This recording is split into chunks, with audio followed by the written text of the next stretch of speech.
what has happened in the West Asia. Ce qui s'est passé en Asie occidentale et la situation entre l'Iran et les États-Unis. Il semble que l'ambassadeur américain en Israël, Mike Huckabee, l'ait évoqué. Il dit que Donald Trump a décidé non pas de bombarder l'Iran, mais d'exercer une pression pour le mettre en faillite. C'est l'objectif principal à l'heure actuelle.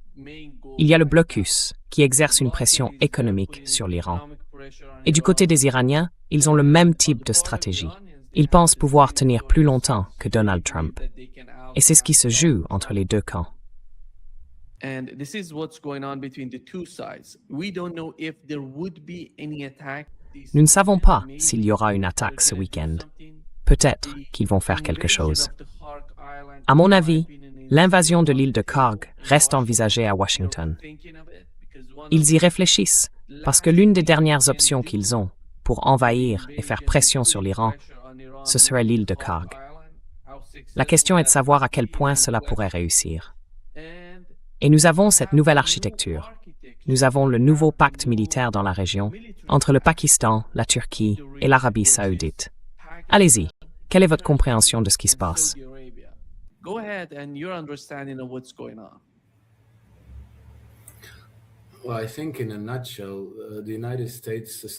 Eh bien, je pense que pour résumer, les États-Unis ont subi une défaite stratégique dans la région et ils ne peuvent pas l'accepter. On assiste donc à une réorganisation des chaises longues sur le Titanic pour que la musique continue jusqu'à ce que le navire chavire. Envahir l'île de Karg serait encore plus stupide que de déclencher cette guerre au départ. Et je comprends bien que les troupes américaines dans la région soient toutes très enthousiastes. Elles ont hâte de risquer leur vie dans une guerre pour Israël. Donc, d'après les rapports, le moral semble vraiment élevé, à part le fait qu'il faut empêcher des soldats de sauter par-dessus bord pour se suicider. À part ça, tout est formidable. Je pense donc que c'est simplement un étrange processus qui consiste à perpétuer le déni.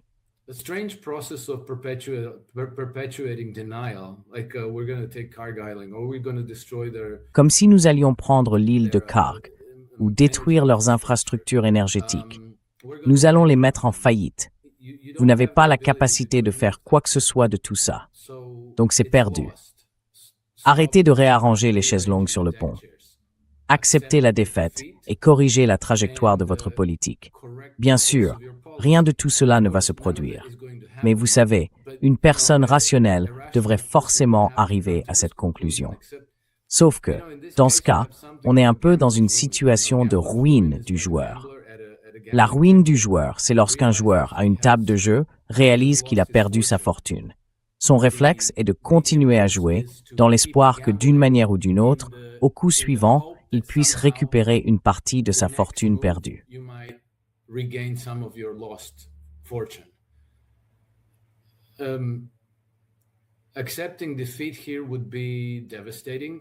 Accepter une défaite ici serait dévastateur.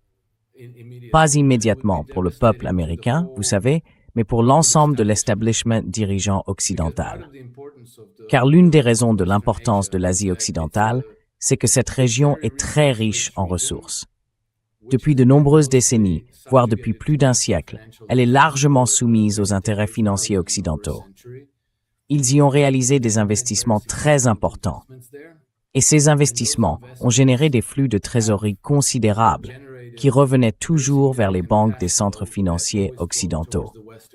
Parce que tous devaient vendre leurs exportations en dollars américains et que tous ces dollars étaient recyclés en Occident. C'est ainsi que le système bancaire et financier occidental s'est maintenu.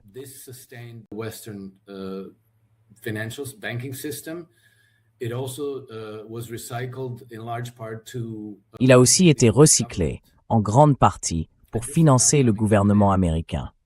Et cela touche désormais à sa fin. Vous avez mentionné le nouveau pacte militaire. Je ne sais pas, on ne devrait sans doute pas l'appeler une alliance, mais disons que c'est un pacte de coopération militaire entre la Turquie, l'Arabie saoudite et le Pakistan. Et ma première impression, c'est que c'est un pacte assez étrange, parce qu'il y a deux puissances militaires crédibles et un poids plume. Alors, pourquoi la Turquie et le Pakistan signeraient-ils un pacte militaire avec l'Arabie saoudite? Ce n'est pas comme si l'Arabie saoudite allait leur venir en aide, si l'Inde envahissait le Pakistan ou si la Grèce entrait en guerre contre la Turquie.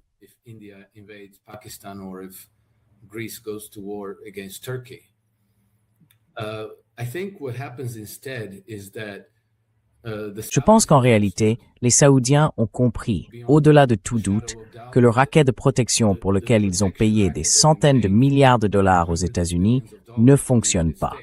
Les États-Unis ne peuvent pas les protéger.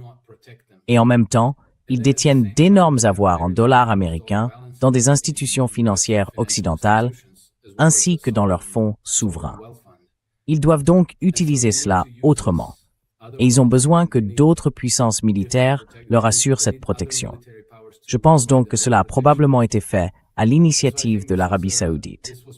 Et je pense que la Turquie et le Pakistan ont un intérêt financier dans ce pacte.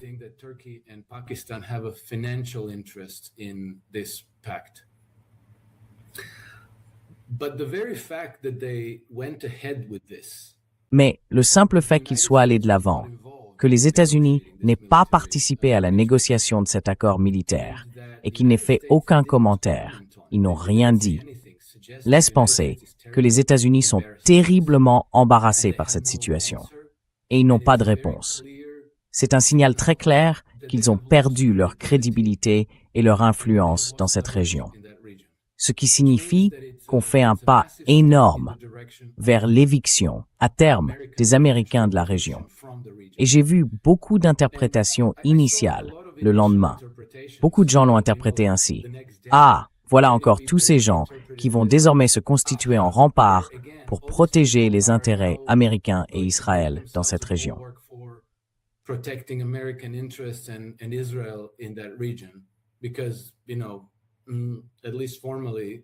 Parce que vous savez, au moins officiellement, le Pakistan est toujours un allié des États-Unis. La Turquie est aussi un allié des États-Unis et membre de l'OTAN. Et l'Arabie saoudite est également un allié des États-Unis. Mais je ne pense pas que ce soit exact. Je pense que c'est parce que ces trois pays ont tous la même menace commune pour leur sécurité nationale, Israël. Israël s'emploie donc activement et à plusieurs reprises à déstabiliser le Pakistan, depuis les années 1980 déjà. Ils ont même mené des opérations avec l'Inde pour tenter de détruire le programme nucléaire pakistanais. Israël a amené ses avions en Inde pour qu'ils décollent de là-bas. L'Inde a donné un nom à cette opération. Elle s'appelait l'opération Shakti.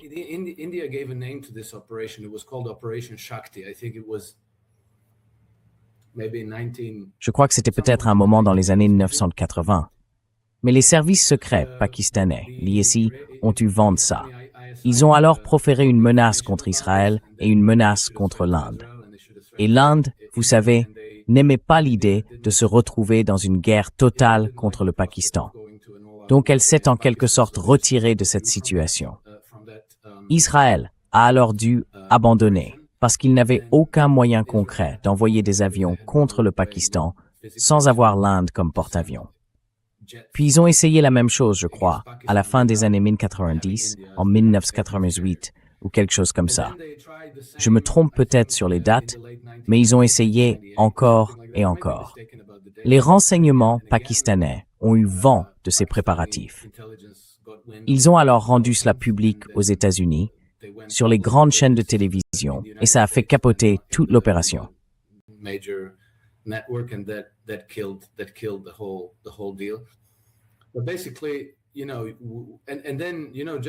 Mais au fond, vous savez, il y a à peine un an, des responsables israéliens disaient que, quand ils en auraient fini avec l'Iran, le Pakistan serait le prochain. Vous savez, on ne peut pas avoir une nation musulmane dotée d'un programme nucléaire. Il faut le détruire. La Turquie a ses propres différends avec Israël. Même si le gouvernement Erdogan parle beaucoup, en réalité, il coopère avec Israël et lui fournit du carburant, et Dieu sait quoi d'autre. Mais vous savez, des responsables israéliens, peut-être pas au gouvernement, mais dans son entourage, proche du gouvernement, disent que la Turquie est le nouvel Iran, la nouvelle plus grande menace. Et Naftali Bennett disait qu'il se préparait à faire la guerre à la Turquie. Et ils partagent une zone où ils ont tous les deux des ambitions territoriales, la Syrie.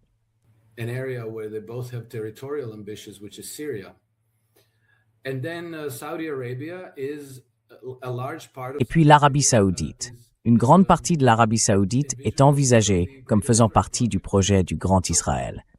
Le Pakistan, la Turquie et le projet du Grand Israël incluent aussi une partie du territoire turc. Ces trois nations ont donc la même menace en commun, Israël. L'idée qu'elles créeraient une alliance militaire pour protéger Israël ne tient tout simplement pas debout, logiquement. Quant à l'Iran, je pense que, même si l'Iran ne fait pas partie de cet accord, ce serait trop délicat et trop compliqué à ce stade.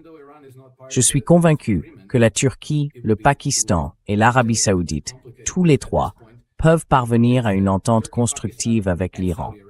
Et il n'est pas nécessaire de préparer une alliance en vue d'une future guerre contre l'Iran.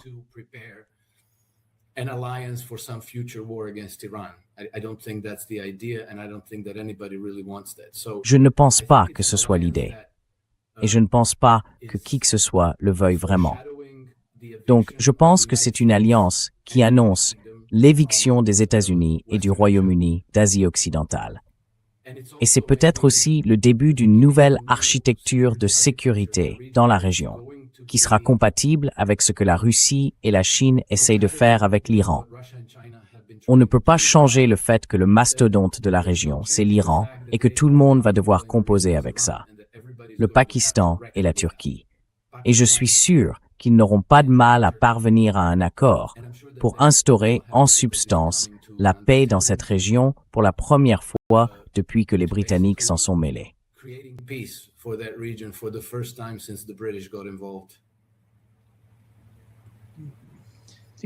Je pense que le point que vous avez évoqué au sujet de l'Arabie saoudite est très important, parce que l'Arabie saoudite a un besoin urgent, à mon avis. Elle doit améliorer ses relations avec l'Iran, et cela ne se produira pas avant qu'il soit mis fin au conflit au Yémen.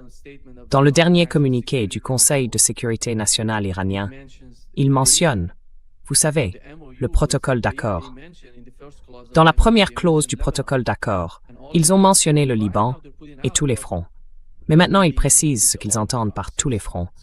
Cela concerne la Palestine. Cela concerne la Palestine, le Liban, l'Irak et le Yémen. Le calendrier complique en quelque sorte toute la situation.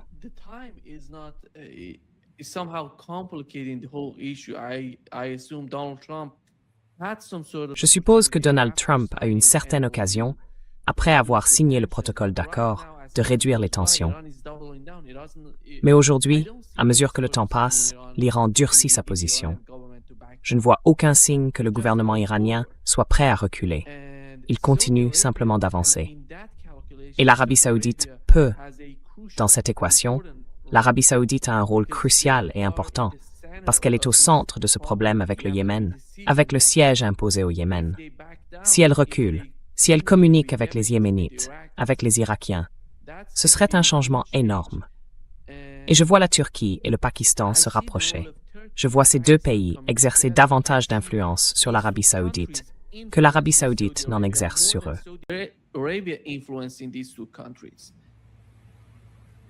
Oui, je pense que vous avez tout à fait raison sur ce point, Nima.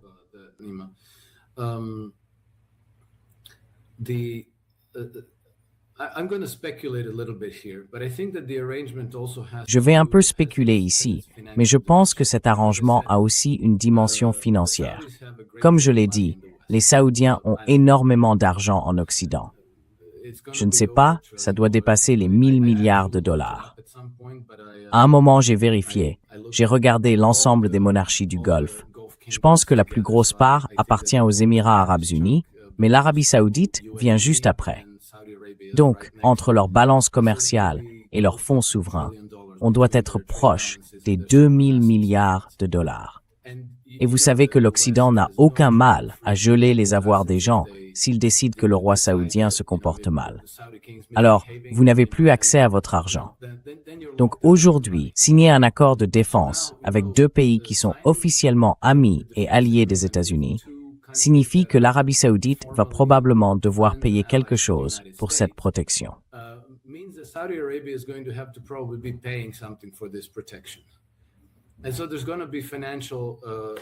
Et il y aura donc un volet financier dans cet accord.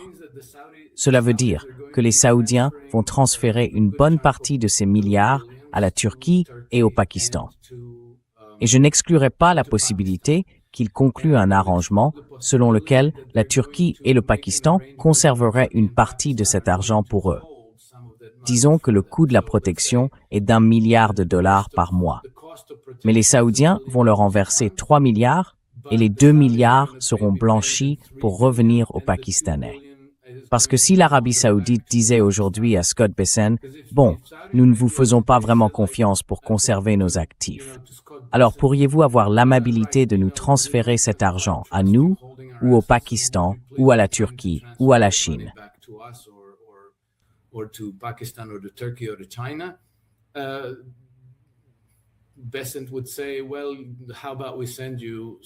Bessent dirait « Bon, pourquoi ne pas vous envoyer des F-16, des F-35, du soja, peu importe, plutôt que, vous savez, ils vont pas leur rendre l'argent.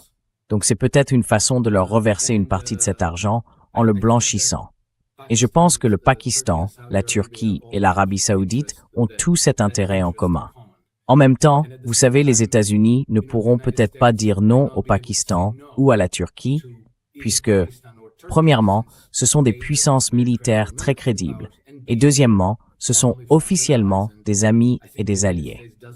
Et je pense que les États-Unis n'ont pas besoin de davantage d'ennemis dans ce contexte. Ils vont donc devoir coopérer. Et puis je pense que la posture hostile de l'Arabie saoudite envers le Yémen, et dans une moindre mesure envers l'Iran, est probablement un problème plus facile à résoudre.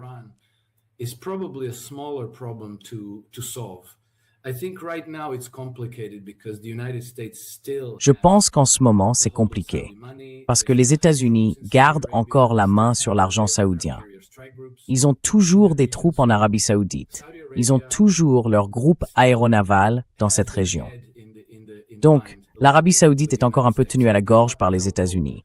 Elle ne peut pas, vous savez, dire « Bon, c'est fini entre nous, quittez notre pays, évacuez vos bases, rendez-nous notre argent », parce que ça ne marcherait pas. Elle doit donc résoudre le problème progressivement.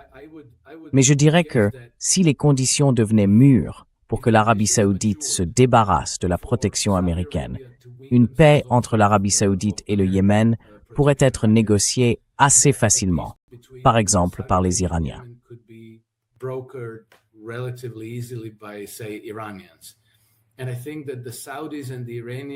Et je pense que les Saoudiens et les Iraniens, même s'ils se trouvent en quelque sorte de part et d'autre de cette ligne de fracture dans la guerre actuelle, ont tous deux intérêt à ne pas faire monter les tensions entre eux.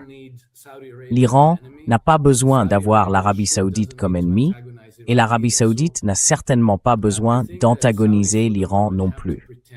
Donc je pense que les Saoudiens doivent, pour le moment, faire semblant d'être un allié loyal des États-Unis. Mais je suis certain qu'il existe des communications discrètes entre les Saoudiens et les Iraniens, bien plus amicales et constructives. Ils attendent en quelque sorte que les conditions mûrissent pour être complètement en paix entre eux, puis conclure aussi une paix avec les Yéménites. Avec Ansar Allah, bien sûr. Je ne parle pas du Conseil de transition du Sud. Of course, I'm not talking about the Southern Transition Council.